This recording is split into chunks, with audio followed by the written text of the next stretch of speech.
अब हम शुरू करते हैं अपनी 1.2। इससे शुरू करने से पहले पहले मैं एक्सरसाइज से पहले एक क्वेश्चन बताऊंगा जो जो बहुत परीक्षा में आता है, ज्यादातर बार बार पूछा जाता है। सिद्ध कीजिए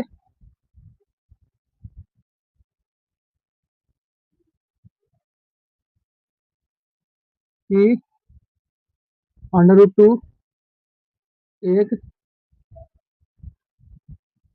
अपरिमेय संख्या है। चलो सिद्ध कीजिए। तो इसे सिद्ध करने के हम इसे करेंगे विरोधाभास विधि से सिद्ध। हमने मान लिया। प्रूफ क्या है इसका? प्रूफ क्या करेंगे इसे हमें करना सिद्ध करने के लिए। चलो ऐसे हम करेंगे। माना √2 एक परिमेय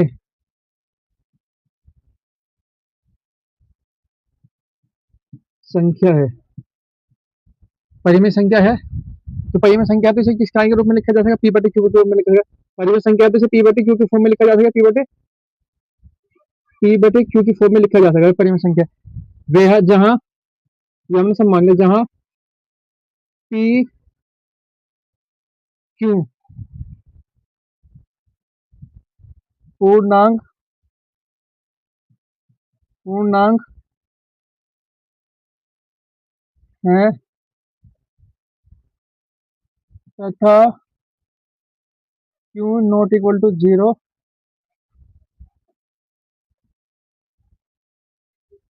और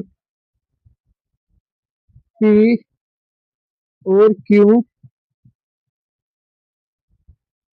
सहभाज्य है। सहभाज्य के मतलब इनमें सिर्फ वन कॉमन है, इनमें कुछ भी कॉमन नहीं, ओबिनेस्ट है, वन ओबिनेस्ट है। चलो इसे मान लिया हमने समीकरण फर्स्ट। तो समीकरण फर्स्ट का वर्ग करने पर, समीकरण फर्स्ट का वर्ग करने पर हमें क्या मिलेगा? p²। ये कितना √2 होगा? यहाँ से √2 मानना ना हमने। √2 का क्या गया? 2 बराबर p²/q²। तो क्यू स्क्वायरिंग आ गया तो 2q² इक्वल टू p²। इसे मान लिया हमें इक्वेशन सेकंड। इक्वेशन सेकंड से क्या स्पष्ट हो रहा? इक्वेशन सेकंड से स्पष्ट होता है कि p² का 2 एक गुणनखंड है। समीकरण सेकंड से स्पष्ट होता है कि दो p² की 2p² 2 होता है कि 2p² का एक गुणनखंड है। तो p² एक 2 का गुणनखंड है, तो गुणनखंड है। अब जब p² का गुणनखंड है तो इसीलिए p का भी गुणनखंड होगा। इसलिए 2p का भी एक गुणनखंड होगा। ठीक है, यहाँ तक समझ में आ गया। चलो अब हम इससे दोबारा स्टार्ट करते हैं। अगला सेकंड सेकंड चलो। अब हमने यहाँ क्या करा? इसमें क्या करते हैं हमने? समीकरण सेकंड में इनमें समीकरण सेकंड में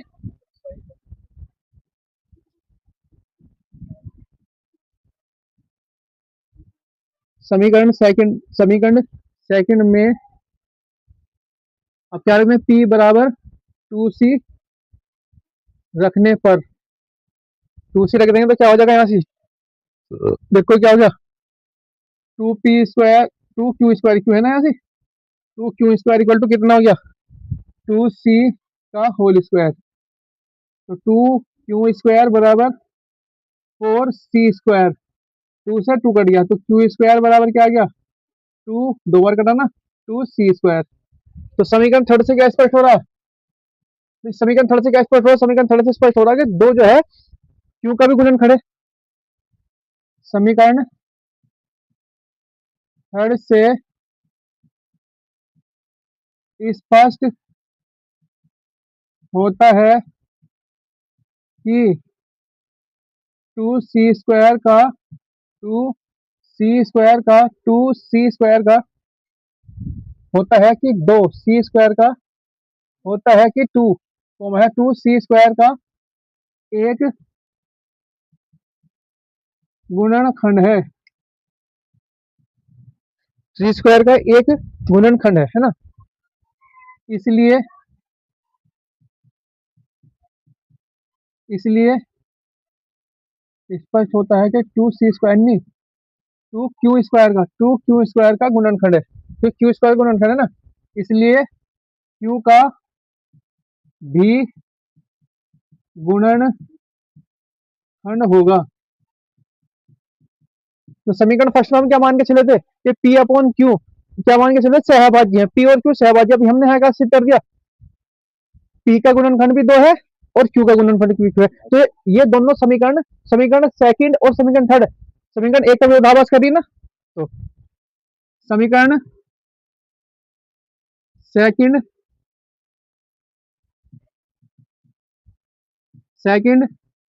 तथा समीकरण थर्ड, समीकरण फर्स्ट का विरोधाभास भास करती हैं। इसलिए हम क्या मान के चले थे, जो मान के चले थे वो गलत होगा। अंडर रूट टू एक परिमेय संख्या होगी, हम क्या मान के चले थे, परिमेय संख्या मान के चले तो हम वो क्या होगी, अपरिमेय संख्या होगी। इसलिए अंडर रूट टू एक अपरिमेय संख्या होगी। आशा करता हूँ यहाँ तक समझ में आएगा। अब हम स्टार्ट करेंगे प्रश्नावली फर्स्ट, प्रश्नावली 1.2 का पहला क्वेश्चन। तो आप क्वेश्चन नंबर फर्स्ट स्टार्ट करेंगे। सिद्ध कीजिए कि अंडर रूट 3 माइनस 1 एक अपरिमेय संख्या है। तो मैं सिद्ध करने के लिए क्या करना, मान लो, माना आपसे पहले क्वेश्चन में सब था, माना अंडर रूट 3 माइनस 1 बराबर क्या, एक क्या मान लिया हमने, परिमेय संख्या। माना अंडर रूट 3 माइनस 1 एक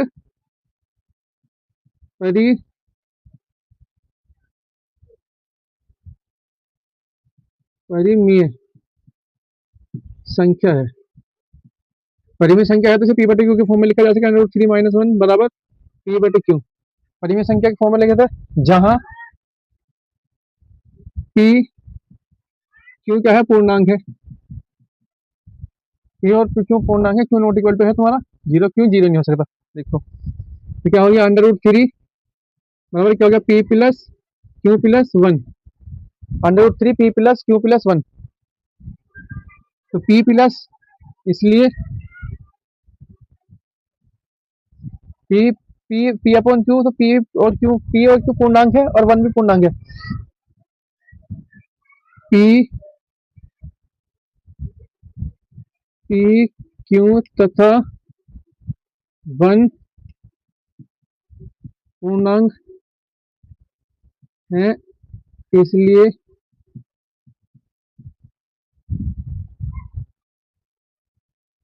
पी क्यू प्लस 1 क्या होगा, एक परिमेय संख्या, एक परिमेय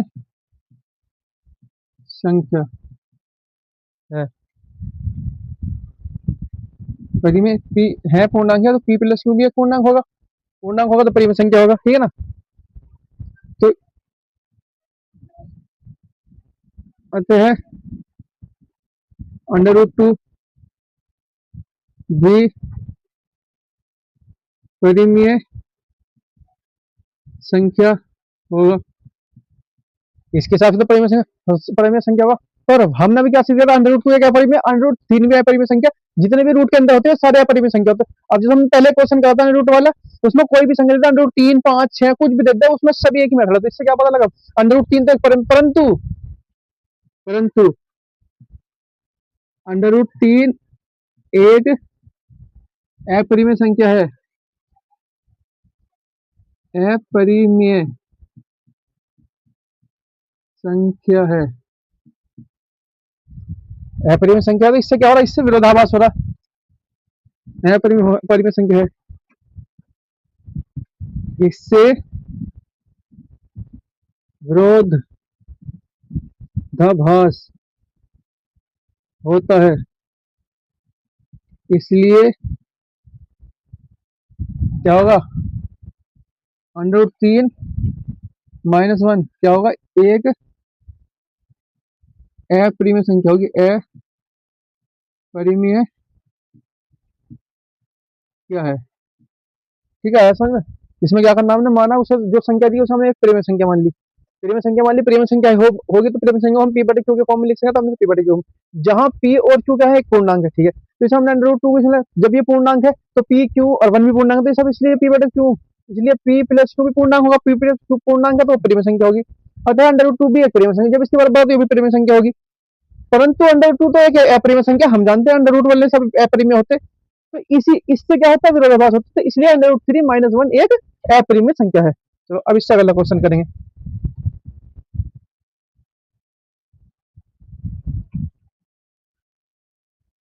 क्वेश्चन नंबर 2 करेंगे। क्वेश्चन नंबर 2 क्या कह रहा है हमारा, under root 5 minus under root 3 एक अपरिमेय संख्या है, तो इसे क्या मान लिया, माना इसे क्या मान लिया हम, माना एक परिमेय संख्या, तो under root 5 minus under root 3 ये क्या हो गया, परिमेय संख्या होगी।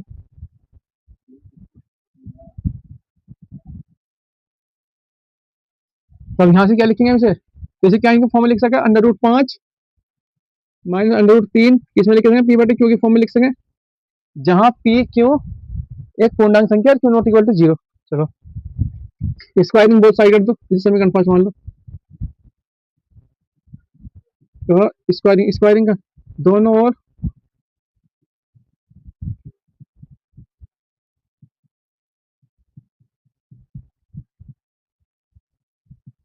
दोनों ओर का वर्ग कर दो, तो कितना आ गया 5, या दोनों ओर का भी वर्ग नहीं करता, हम एक साइड पे भेजेंगे पहले ने सारों को, एक साइड भेज देना पहले, तो ये कितना हो गया, अंडर रूट 5 बराबर क्या गया, P upon Q plus under root 3, अब कर दो स्क्वायरिंग बोथ साइड, दोनों ओर का दोनों ओर का वर्ग करने पर कर वर्ग कितना हो गया, 5 बराबर पी स्क्वायर बटे क्यू स्क्वायर प्लस 3 प्लस क्या आ गया 2 अंडर रूट 3 पी बटे क्यू आ गया ना। चलो अब हमें अंडर रूट वाला इधर लाना, तो इसे इधर ले आएंगे, तो क्या हो गया 2 अंडर रूट 3 पी बटे Q equal to 5 - 3 minus P square बटे क्यू स्क्वायर, करो 2 अंडर रूट 3 पी बटे Q equal to 2 - P square बटे क्यू स्क्वायर, तो क्या हो गया, हमें क्या यहाँ क्या बचाना, हमें यहाँ बचाना अंडर रूट 3 इक्वल टू, क्योंकि क्यू ऊपर चला गया, पी आ गया नीचे और नीचे आ गया 2p, और अंदर क्या रहेगा तुम्हारा 2 - पी स्क्वायर बटे क्यू स्क्वायर, तो हमें क्या पता पी और क्यू क्या है, हमारी पूर्णांक संख्या, फिर वही विरोधाभास से कर देंगे, पी और क्यू और टू क्या है, हमारी ये पूर्णांक संख्या है,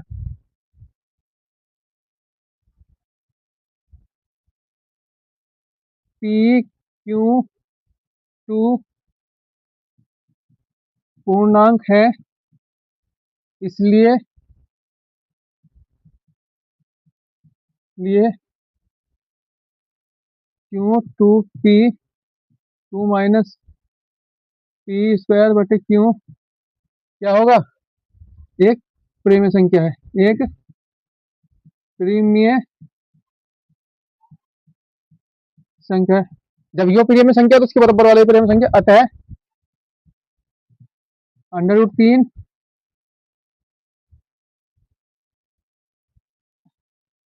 भी एक प्रेम्य संख्या है,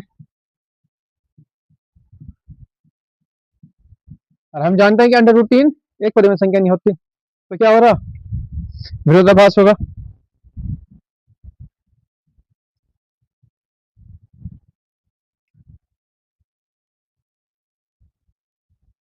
इसलिए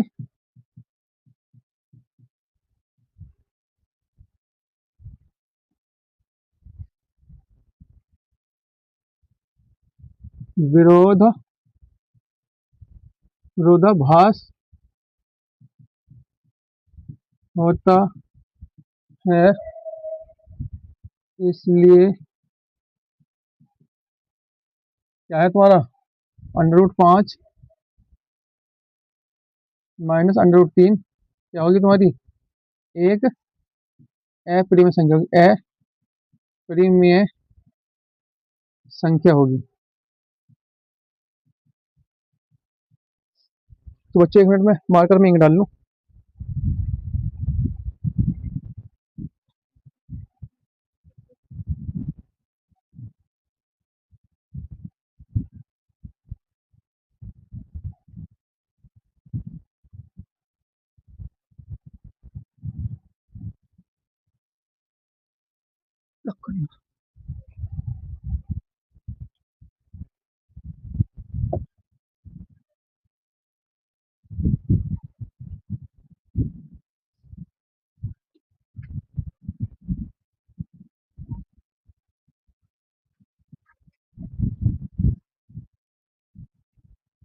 तो अब हम स्टार्ट करते हैं क्वेश्चन नंबर 3 से। क्वेश्चन नंबर 3 से यहाँ तक समझ में आया 47।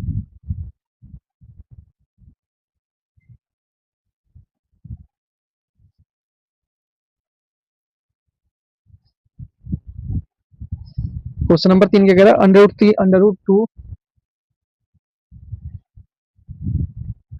प्लस √3 एक अपरिमेय संख्या सिद्ध कीजिए। वही सब सिद्ध कर लेंगे। माना 2 प्लस √3 क्या है, एक परिमेय संख्या है।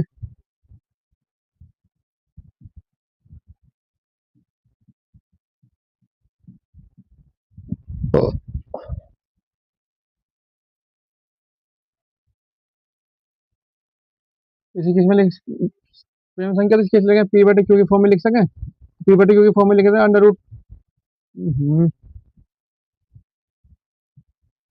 √2 प्लस √3 को किसी में लिखेंगे हम पी बटे क्यू की फॉर्म में लिख सकें, जहां पी तथा क्यू यह पूर्णांक है और क्यू नॉट इक्वल टू है तुम्हारा 0। तो क्या लिखेंगे, 2 प्लस √2 तो हमने लिख दिया। तो √3 बराबर क्या आ गया तुम्हारा, √3 बराबर पी बटे क्यू माइनस 2 पी बटे माइनस क्यू क्यू। तो पी और क्यू क्या मान के चल रहे हैं हम, पूर्णांक है। तो पी क्यू माइनस क्यू भी पूर्णांक है, तो ये क्या होगा, परिमेय संख्या होगी।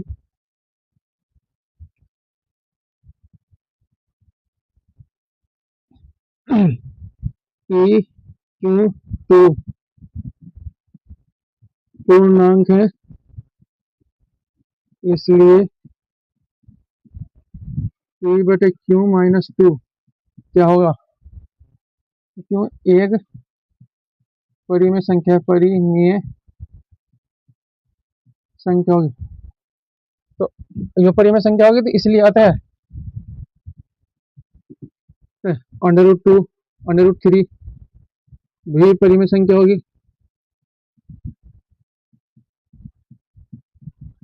परंतु √3 क्या है, परंतु √3 क्या है, एक अपरिमेय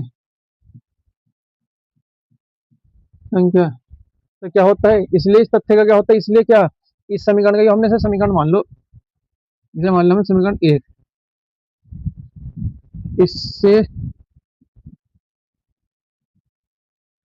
इससे समीकरण फर्स्ट का विरोधाभास होता है। विरोधाभास होगा तो क्या है, जो हमने मान के चले थे वो गलत है। तो इसलिए इसलिए 2 प्लस √3 क्या है, अपरिमेय संख्या।